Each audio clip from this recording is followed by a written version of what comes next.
नमस्कार साथियों, आप सब लोगों का फिर से एक बार स्वागत है आपके अपने YouTube channel Rohit educational channel में। तो आज हम बात करेंगे कि संविधान की जो प्रस्तावना है इसका महत्व क्या है, हम इसी पे ध्यान देंगे। तो हमारी संविधान की प्रस्तावना का महत्व क्या है, आज हम इसके बारे में जानेंगे। तो देखते हैं, ध्यान से समझिए। पार्ट 3 लेकर के आए हैं संविधान के बारे में। हम संविधान की प्रस्तावना को बता रहे थे, उसी के बारे में उसके तत्व को बताया था। आज हम बात करेंगे कि ये जो प्रस्तावना है ये हमारे संविधान का भाग है या नहीं है, और इसके महत्व के बारे में हम जानेंगे।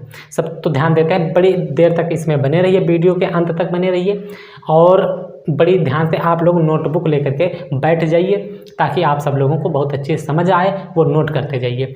तो हम ध्यान देंगे कि संविधान की जो प्रस्तावना है इसका महत्व सबसे पहले क्या है, महत्व के बारे में जानेंगे।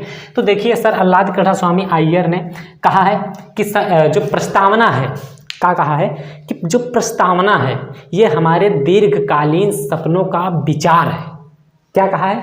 दीर्घकालीन सपनों का विचार है। ये किसने कहा है?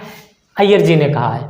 अब हम क्या कहा है इन्होंने प्रस्तावना के बारे में? दीर्घकालीन सपनों का विचार है, अय्यर जी ने यही कहा है। इसके बाद संविधान के सदस्य पंडित ठाकुर दास भार्गव कहते हैं कि संविधान की जो प्रस्तावना है ये क्या है? प्रस्तावना जो है ये संविधान की, उन्होंने कहा कि ये संविधान की आत्मा है, ये संविधान की कुंजी है, ये संविधान का आभूषण है, ये उचित स्थान है।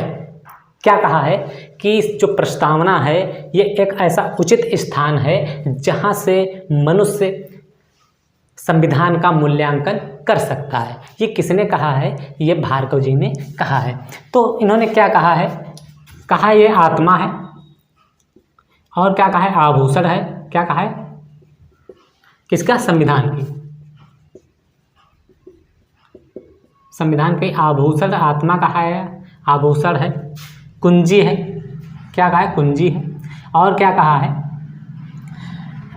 और उचित स्थान बताया है। कहा है कि उचित स्थान है, उचित स्थान बताया है। उचित स्थान में कोई भी व्यक्ति हो यदि प्रस्तावना को अच्छी तरीके से पढ़ ले तो एक हिसाब से कहा जाएगा कि संविधान का मूल्यांकन उसने कर लिया। यह संविधान की प्रस्तावना का महत्व है, विशेषता है कि संविधान यदि ना पढ़ा जाए, यदि उसको बहुत कम समय में पढ़ा जाए तो निष्कर्ष रूप में से प्रस्तावना है।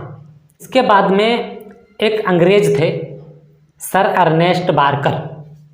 इन्होंने, सर अर्नेस्ट बार्कर ने क्या बताया कि कहा कि जो संविधान की जिन्होंने प्रस्तावना लिखा है, जिन्होंने संविधान की प्रस्तावना लिखा है, तो ये लोग राजनीतिक बुद्धिजीवी लोग हैं। कैसे लोग हैं? राजनीतिक बुद्धिजीवी लोग हैं। ये एक अंग्रेज था, राजनीति शास्त्री था, ऐसा थोड़ी है राजनीति शास्त्री नहीं था। हाँ, ये एक राजनीति शास्त्री था, सर अर्नेस्ट बार्कर। तो इन्होंने बताया कि जो इन्होंने संविधान की प्रस्तावना को लिखा है ये बहुत बुद्धिजीवी लोग हैं, राजनीतिक बुद्धिजीवी लोग हैं, सर अर्नेस्ट बार्कर ने बताया था। और भी बहुत सारी बातें बताई।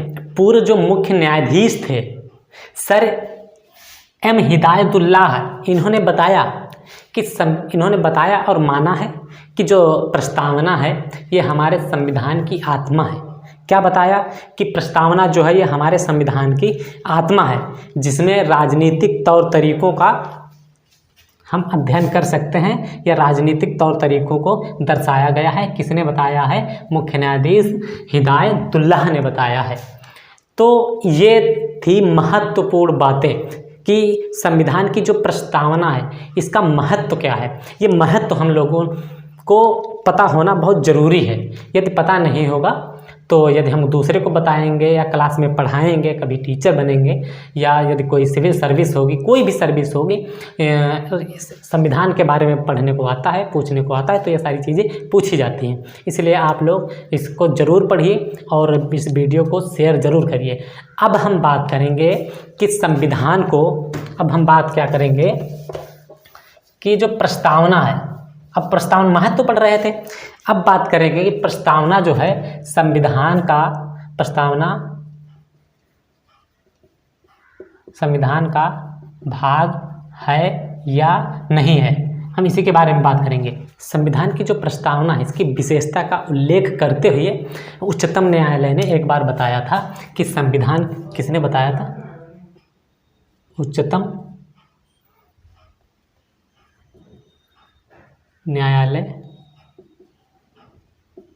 ने बताया था, क्या बताया था? कि जो संविधान की प्रस्तावना है ये संविधान का भाग नहीं है। इसके बाद में केशवानंद भारती मामले 1973 ने, किसने?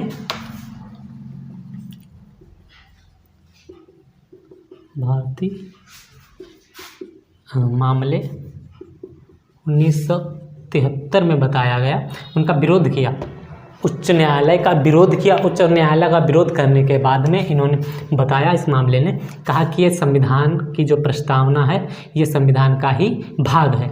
ये किसने बताया? केशवानंद के जो भारतीय मामले थे इन्होंने बताया। इसमें पुनः जब इस पर उच्चतम न्यायालय ने विचार किया, संविधान की प्रस्तावना पर जब पुनः विचार किया, तब कब विचार किया? 1995 में विचार किया और तब इसको एक्सेप्ट किया, करना पड़ा कि जो संविधान की प्रस्तावना है ये संविधान का ही भाग है, संविधान का ही भाग है, और तभी से ये संविधान की प्रस्तावना को स्वीकार किया। और अब हम बात करेंगे कि संविधान की जो प्रस्तावना है इसको चेंज किया जा सकता है, इसमें कुछ बदलाव किए जा सकते हैं या नहीं किए जा सकते हैं, तो इसी पे हम ध्यान देंगे।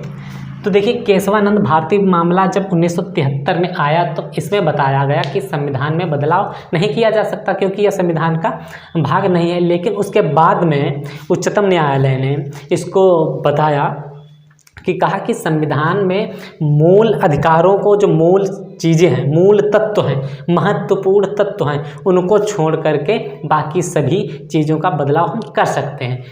केवल एक बात ध्यान रहे, केवल मूल तत्व जो होंगे उनका हम बदलाव नहीं करेंगे। न्यायालय ने अपना मत बदल दिया और 1960 में बदला और बताया, बेरुवारी जब बदला तो इसने बताया कि जो संविधान की प्रस्तावना है इसको हम बदल सकते हैं, बशर्ते बात यह है, शर्त यह है कि इसको जो मूल चीज़ें हैं, मूल अधिकार हैं और इसमें जो मूल तत्व हैं इनको ना बदला जाए, बल्कि जो बदलने वाली चीज़ें हैं उनको हम बदल सकते हैं। तब बदल सकते हैं। तो 1976